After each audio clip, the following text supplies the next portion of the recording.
Okay. What was signal number 1? Signal number 4. Signal number 3.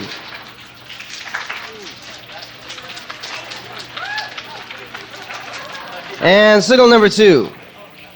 Okay, very good. I want everybody to be real quiet, because I grew up Quaker.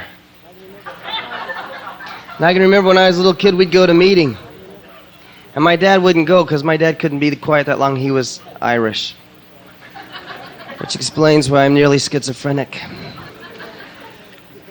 And we would go in, and everyone would sit down, and everyone would have to be very quiet. And I can remember everyone sitting there and being real quiet.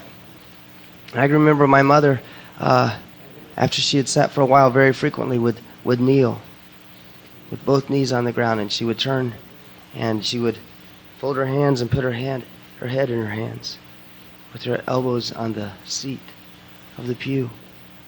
And I knew she was praying for my dad. I knew that every time I saw her. I never prayed for my dad when I was a little kid. I mostly just prayed for trucks.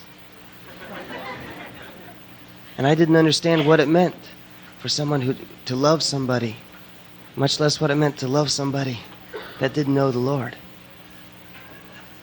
And I saw my mother pray for my father. I saw my father become a Christian. And I believe that there's a lot of power in prayer. I love the story in the Bible where it talks about Elijah and how he prayed and God closed up the heavens, and he prayed again and God opened the heavens up.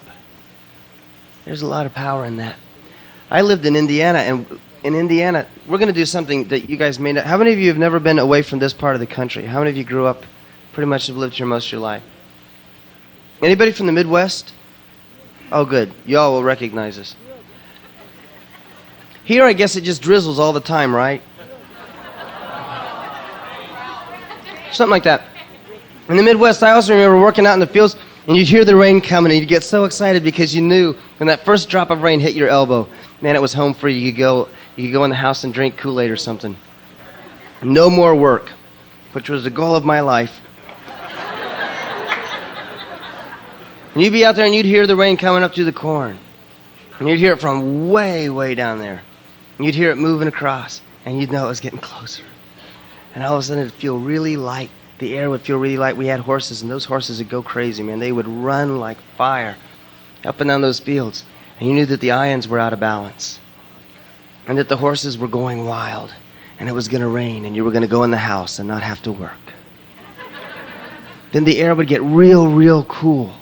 I mean, you would feel this gush of cool air. And you felt that gush of cool air, and the sweat just kind of evaporated off of you, and you knew that you got to quit and go in the house. No more work. And then that first drop of rain hit your elbow, and your mom was watching to see how long you would work before you would come running in the house. And you knew, because you got to quit, that you could go that extra little mile and get soaking wet first. And it wouldn't be all that bad even if you did, because it felt so good to get wet that you stayed out and you worked until you got wet. And then you ran in the house and you rested. If you've never heard that, you ain't lived.